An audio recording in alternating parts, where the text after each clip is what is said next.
Meus irmãos, último domingo do ano, e pela bondade e misericórdia do Senhor, nós temos muito que celebrar. Nós esse ano conseguimos aí realizar muitos batismos, muitas cartas de transferência, implantar aí essa filosofia dos discipulados que tem entrado firmes aí, e cada um deles tem um propósito bem específico, que gera um crente mais maduro, mais cheio do Espírito Santo, e com isso a gente vai avançando. Compramos 2 veículos aí 0 quilômetros e as obras que estão sendo realizadas. Você quer saber mais? Esteja aqui dia 31 para o dia 1º, vai ser feito um grande relatório e o nome do Senhor está sendo exaltado. Só conseguimos isso porque o Senhor tem sido misericordioso e bondoso com a sua igreja. Nós louvamos o nome dele por isso. Pela manhã, eu abordei o tema, Jesus nasceu, e agora? E falamos a respeito de esse nascimento em que implica em 2 fatores, ou você também nasce de novo, ou você rejeita.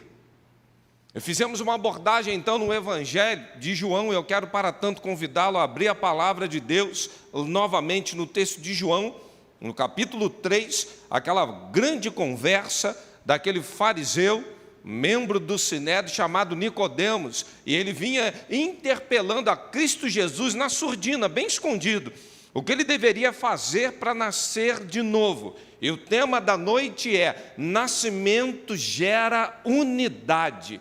E tem 2 tipos de unidade que nós então vamos abordar agora à noite. João 3, de 1 a 7. Diz assim então a palavra do Senhor. Havia entre os fariseus um homem chamado Nicodemos, príncipe dos judeus.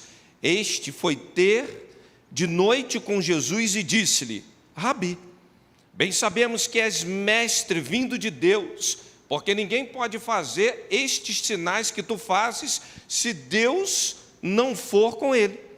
Jesus respondeu e disse-lhe: na verdade te digo que aquele que não nascer de novo não pode ver o reino de Deus. Disse-lhe Nicodemos: como pode um homem nascer sendo velho? Porventura pode tornar a entrar no ventre de sua mãe e nascer? Jesus respondeu: na verdade te digo que aquele que não nascer da água e do Espírito não pode entrar no reino de Deus.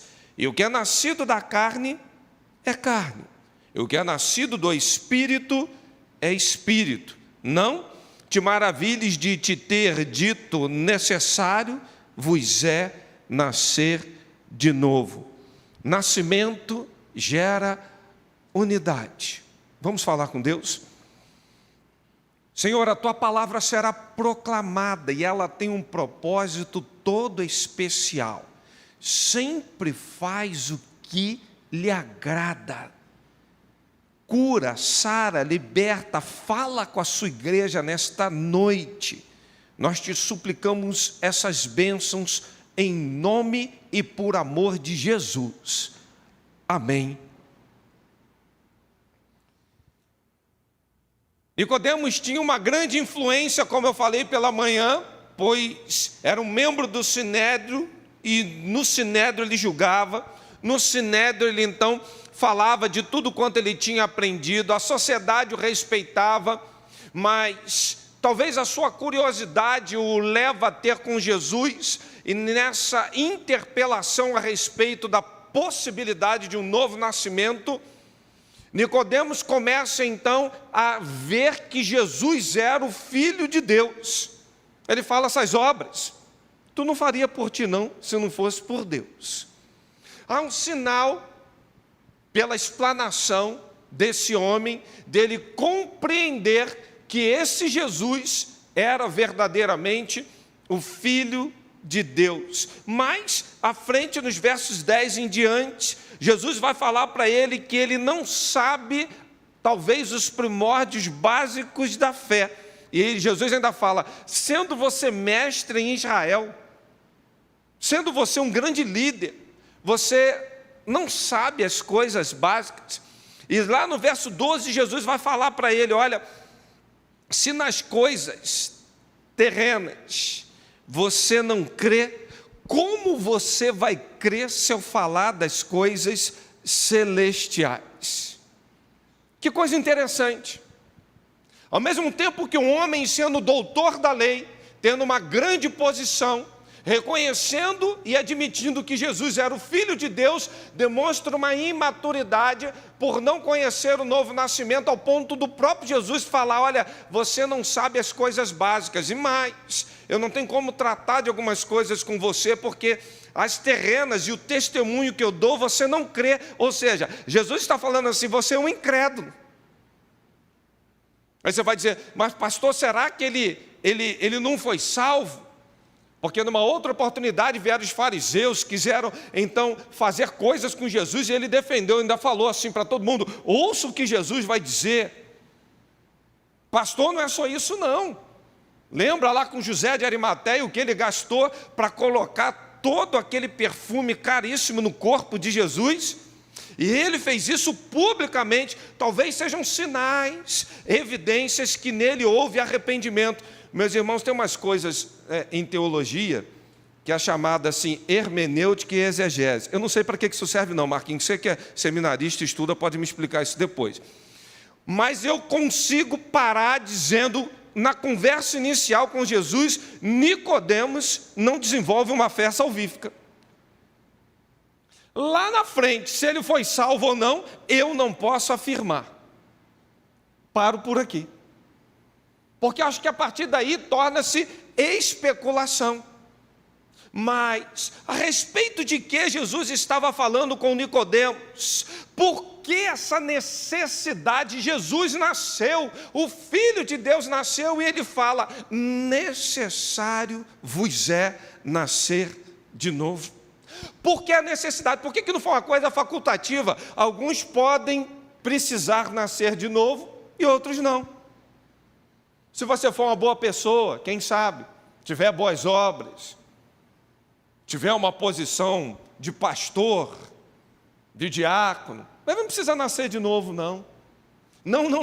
Não é essa a tese levantada por Jesus, ao contrário, é algo imposto, é um imperativo, é uma necessidade, e essa necessidade gera um novo nascimento em cada um de nós. Por quê? Porque precisa gerar a mesma natureza, por isso gera unidade. Não tem como falar de novo nascimento sem falar da mesma natureza. E essa mesma natureza, pastor Demétrio, que vai dar liga, é que vai dar cola, é que vai realmente modificar tudo quanto precisa. Até porque, quando nascemos, o salmista vem falando no Salmo 55, 52, 106, em pecado me concebeu meus pais, em transgressão eu fui gerado. Nós nascemos com a natureza pecaminosa, e a nossa tendência é sempre, a inclinação é fazer obras da carne. Irmãos, por nós mesmos, a gente não consegue andar com Deus, a gente não consegue servir a Deus, nós por nós mesmos nunca conseguiremos sermos filhos de Deus. Sabe por quê? Quem não é nascido do Espírito vai fazer como a igreja de Laodiceia, a igreja do Apocalipse, dizendo: sou rico, estou enriquecido, nada tenho falta, e não sabes que és um desgraçado, miserável, pobre, cego e nu. Quando a gente não nasce novamente, não tem essa nova natureza, a compreensão que temos é que nossa vida vai tudo bem, não temos necessidade de nada, mas o resultado disso é de uma vida miserável, de uma vida de pobreza, de uma vida que não tem sentido. Por mais que conquiste, por mais que queira, não tem a paz que excede a todo entendimento. Por quê? Não foi gerada a nova natureza de Cristo Jesus. Isso precisa ocorrer em cada um de nós, ao ponto de declararmos, como Paulo escreveu, agora com essa nova natureza: não sou mais eu quem vive, mas Cristo vive em mim, e a vida que eu vivo na fé no Filho de Deus, a qual me amou e se entregou por mim. Gálatas 2:20. O que é isso? É uma nova natureza, é uma natureza que está ligada à natureza de Cristo, e por intermédio dessa unidade as coisas começam então a fazer sentido. E isso é produzido como? Em primeiro lugar, acabamos de ler, a Bíblia diz, é produzido pela palavra de Deus. Eu vou em alguns eventos, irmãos, e participei muito tempo de encontro de casais. E tá aí uma coisa que eu militei muitos anos, foi com essas coisas, encontros, retiros, né? Os irmãos sabem que eu fui 10 anos pastor de famílias. Uma coisa que me surpreendia era que a gente ouvia testemunhos, e poucas vezes eu ouvia palavra. E eu dizia, o que vai mudar o povo é a palavra de Deus. O testemunho serve para, na verdade, dar luz. Aquilo que a palavra está fazendo, o que gera mudança é a palavra, porque a fé vem pelo ouvir e ouvir. É a palavra que cura, é a palavra que liberta, é a palavra que transforma, é a palavra que salva. E hoje a nossa ênfase é no emocional, quando não atinge o intelectual, mas a fé primeiro ela atinge a razão, depois ela vai lá nas emoções e nós demonstramos o processo de nova natureza, de um milagre que ocorre, de um novo nascimento que precisamos. Segundo lugar, um novo nascimento também ocorre pelo Espírito. Sabe por quê? Está dizendo o texto que não por causa dos atos de justiça que praticamos, não, mas devido à misericórdia, Ele nos salvou no lavar regenerador e renovador do Espírito Santo. Tito 3, verso de número 5. Se não passarmos por esse processo, não há que se falar de uma nova natureza. Quem nunca ouviu aquela velha expressão, Rômulo, dizendo assim, a carne e o espírito, sabe, Bia? Aquela coisa de dizer assim, humanamente falando, é impossível, mas espiritualmente, Deus tudo pode. Às vezes a gente quer fazer uma dicotomia entre carne e espírito, como se isso não fosse uma única liga, uma única natureza, até porque se antes andávamos na carne e se fomos regenerados, temos um novo nascimento, agora nós somos do Espírito. E é esse Espírito que testifica com o nosso Espírito que somos filhos de Deus. E é por intermédio desse Espírito Santo que fortalece, é esse Espírito que guia, é esse Espírito que orienta, é esse Espírito que exorta, é esse Espírito que consola, é esse Espírito que conduz, pois o próprio Jesus falou, eu preciso ir, virá um substituto, e eu vou estar com vocês todos os dias até a consumação dos séculos. Meus irmãos, quando nós entendemos isso, não há mais luta, pois o Espírito tem que predominar, a carne não pode mais ter domínio. Aliás, eu dizia pela manhã, o que é você crucificar a carne de tal forma que aquele velho homem, aquela nova natureza já está na cruz.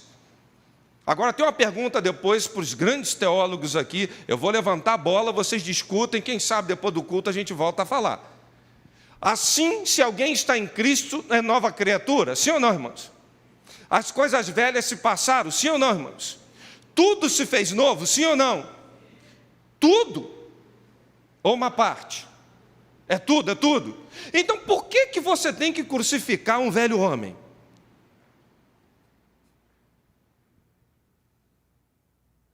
O que há em cada um de nós que parece que quer nos engolir, dizer o que a gente vai fazer, determinar?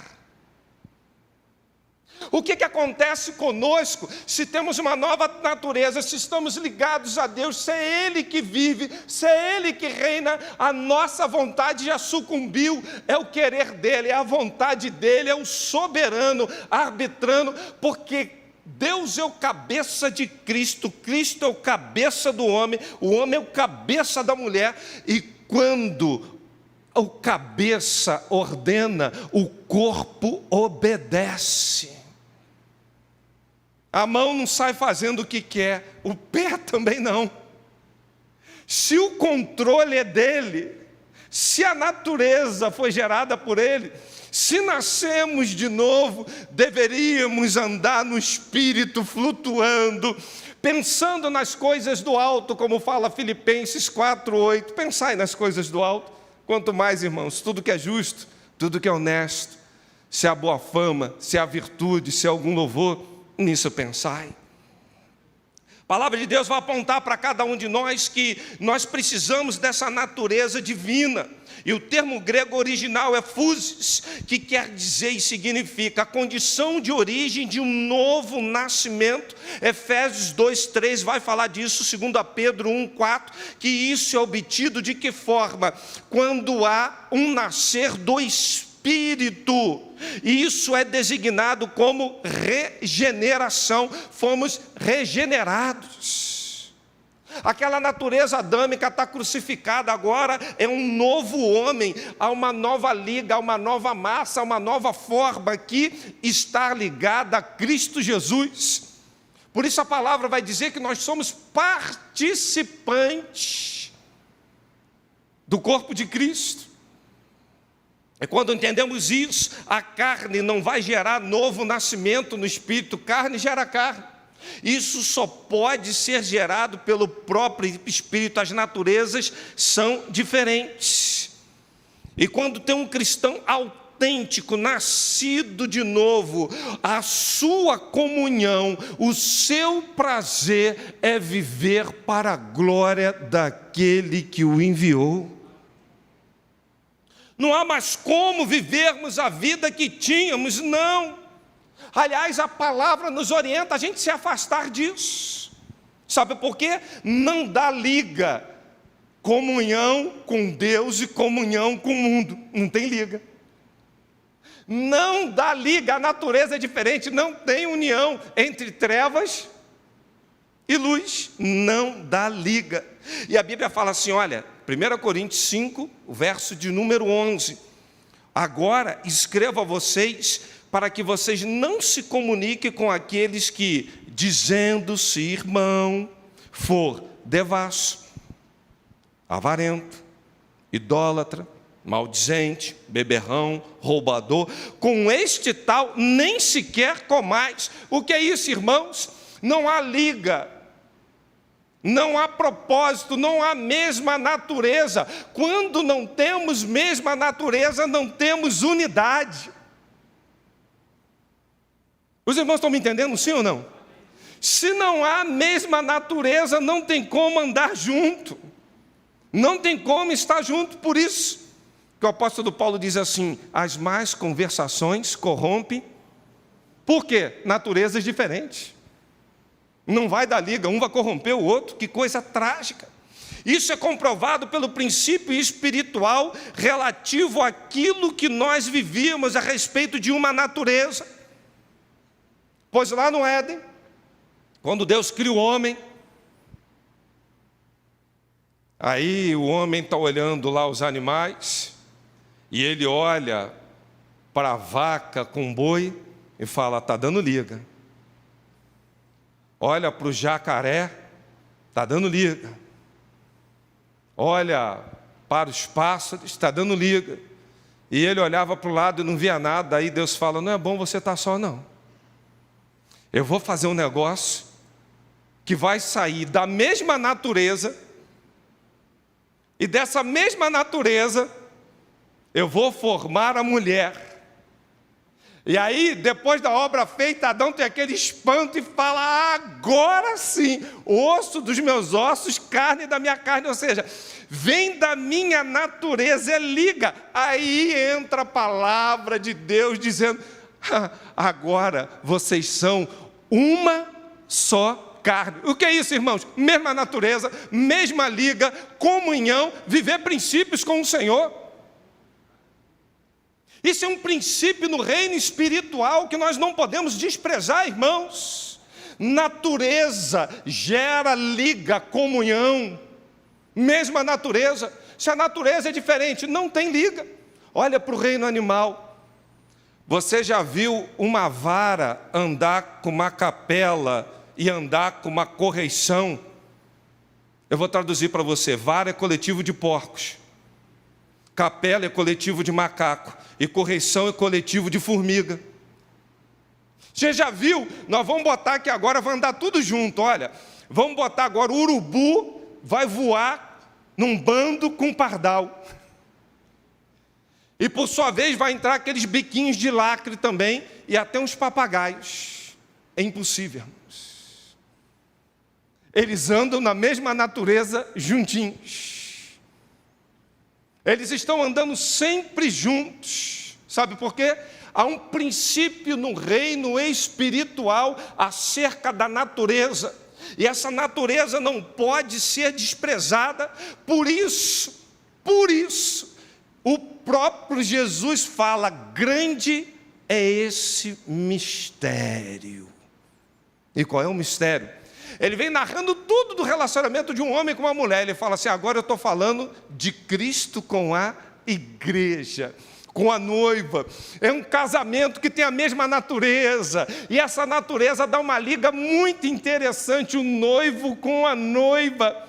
Quando entendemos a razão de sermos e a propositura de um novo nascimento, nós percebemos que com aquela velha natureza, aquele Adão caído, aquela pessoa que fazia os desejos da carne, é impossível pertencer à noiva de Cristo, é impossível andar em comunhão com Deus, é impossível dizer sou filho de Deus.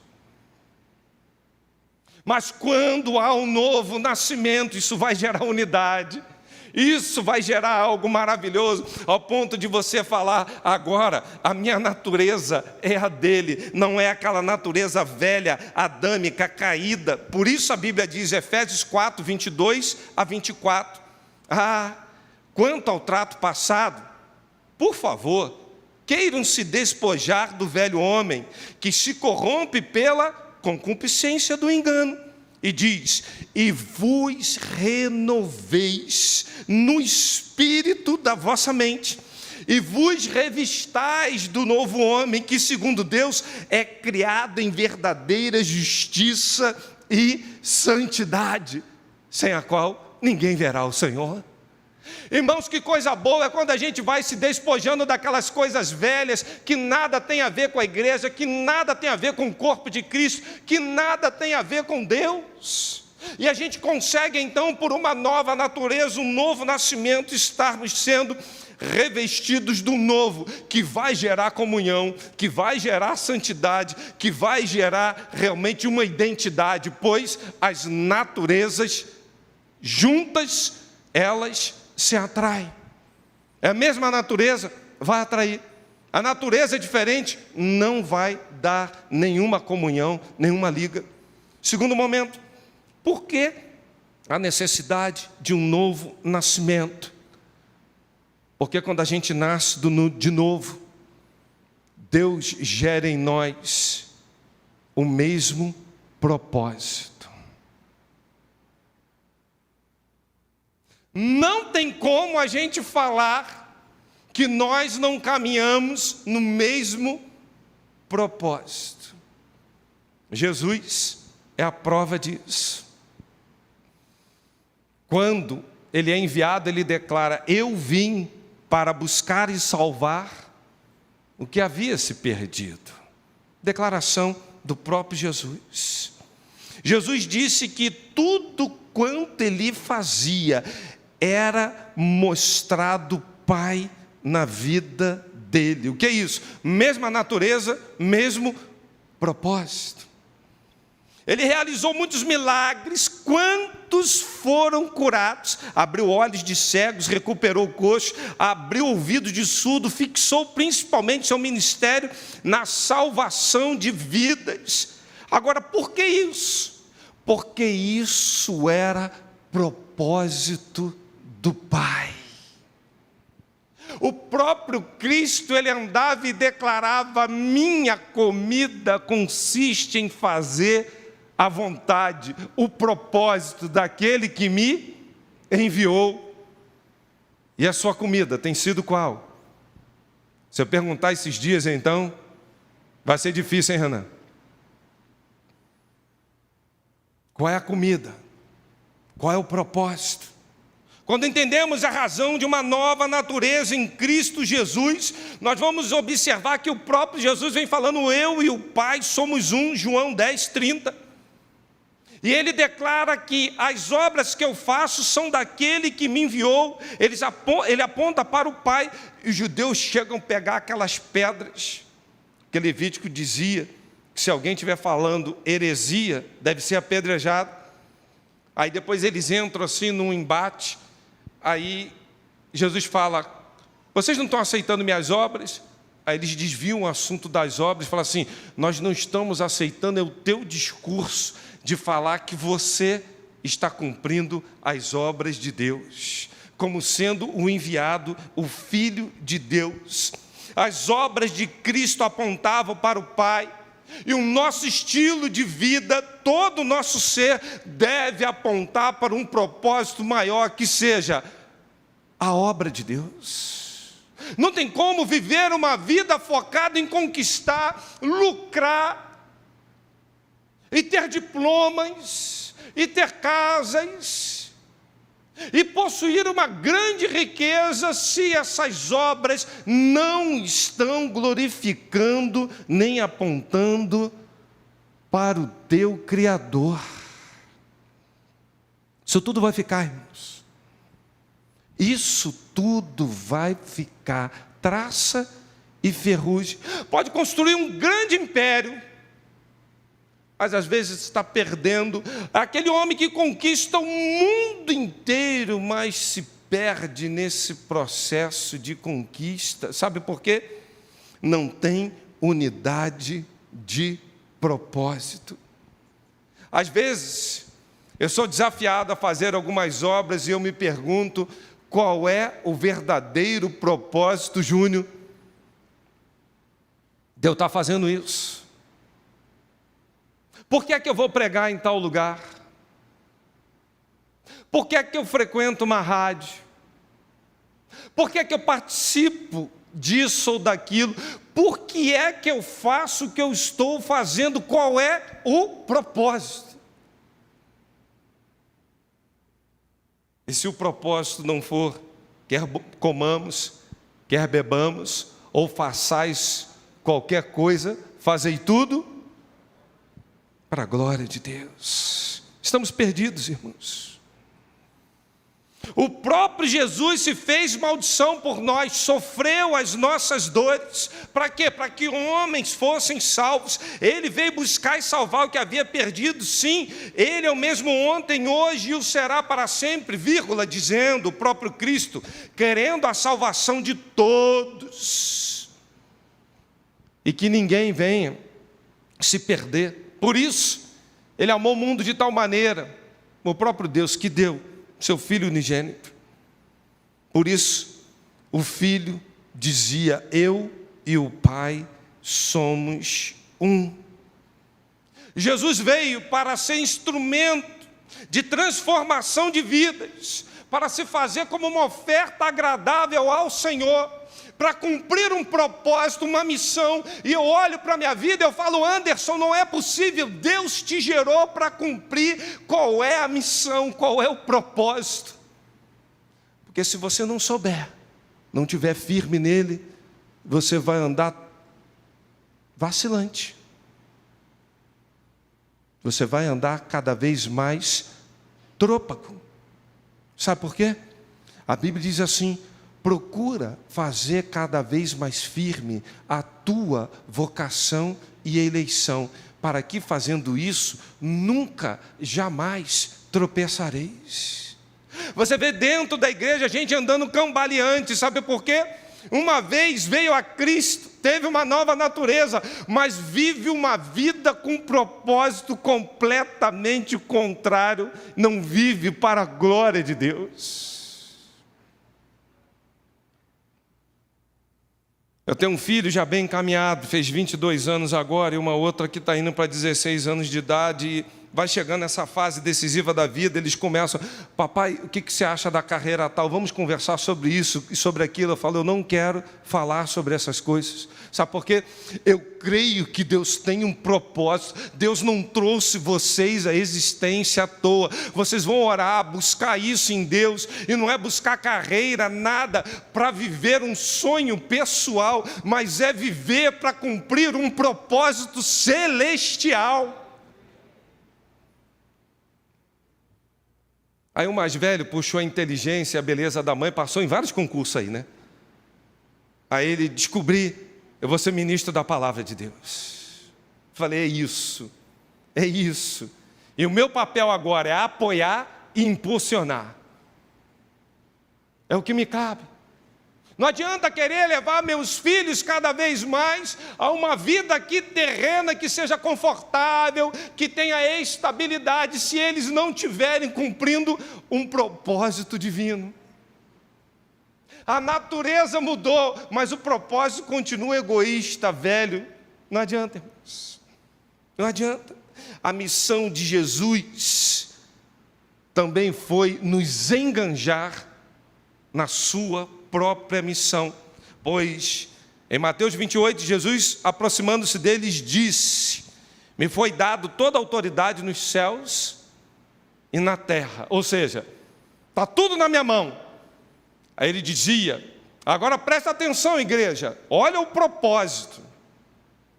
Portanto, vão e façam discípulos de todas as nações, batizando-os em nome do Pai, do Filho e do Espírito Santo, ensinando a obedecer tudo o que eu tenho ordenado a vocês, e eu voltar com vocês todos os dias até a consumação dos séculos. Meus irmãos, isso é uma vida com propósito, pelo mundo pregando o Evangelho, aonde Deus está te plantando. Amanhã você vai sair para trabalhar, proclame a palavra. Você vai sair daqui a pouco para estudar. Lá onde você estiver, proclame o reino. Viva para a glória de Deus, trabalhe para a glória de Deus. Faça as coisas com um propósito espiritual, pois você foi regenerado, nasceu de novo, foi te dado uma nova natureza para viver uma vida que cumpra propósito celestial. E não propósito pessoal. E por isso, em Atos 1:8 vem dizendo: vocês receberão poder quando o Espírito descer sobre vocês, e serão minhas testemunhas em Jerusalém, toda a Judéia, Samaria, até os confins da terra. Ou seja, ele dá missão, ele dá capacitação, ele dá autoridade para agirmos em nome dele. Você é instrumentalizado, capacitado a fazer a obra de Deus. Fala: mas pastor, não consigo. Aonde eu vou, uma batalha espiritual. Efésios 6 mesmo. Bota o escudo da fé, capacete da salvação, espada do Espírito, couraça da justiça, calce os pés no evangelho da paz, fale a tempo, fora de tempo, mas cumpra o propósito, a missão a qual Deus te designou. Porque não adianta passar a vida inteira falando: eu sou de Cristo, eu pertenço a Ele, eu tomei uma decisão por Ele, mas não vive uma vida com propósito celestial. Seja sincero, lá no fundo, você está fazendo todo esse esforço para quem? Ou para quê? Eu já estou concluindo esse sermão. E eu queria te desafiar a pensar que um novo nascimento traz um novo propósito de vida.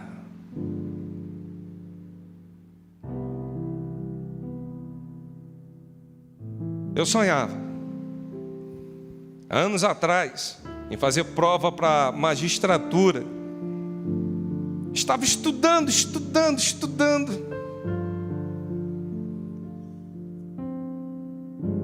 E esses desafios que eu tinha de estudo, de prova, de promoção, de concurso, eu sempre levei isso muito a sério.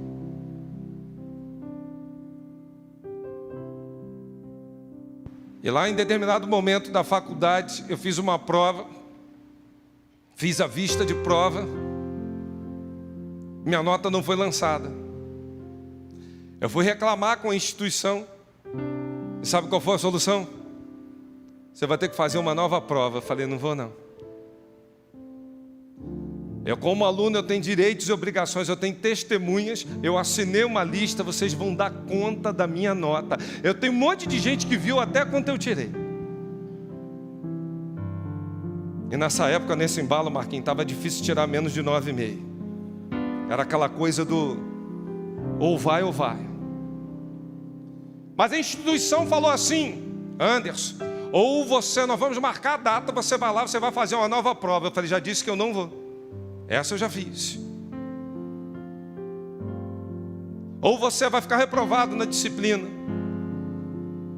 Juntei a turma, fui falar com o professor, com um monte de testemunhas, inclusive quem ficou responsável pela lista de assinatura da vista de prova era um rapaz que era íntimo do professor, frequentava a casa dele. E disse assim, olha, o Anderson fez, nós vimos inclusive a prova dele, houve um erro. Todos nós vimos.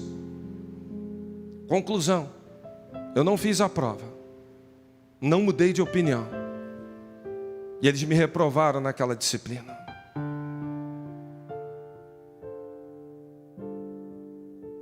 E eu fiquei perguntando a Deus, por que daquilo?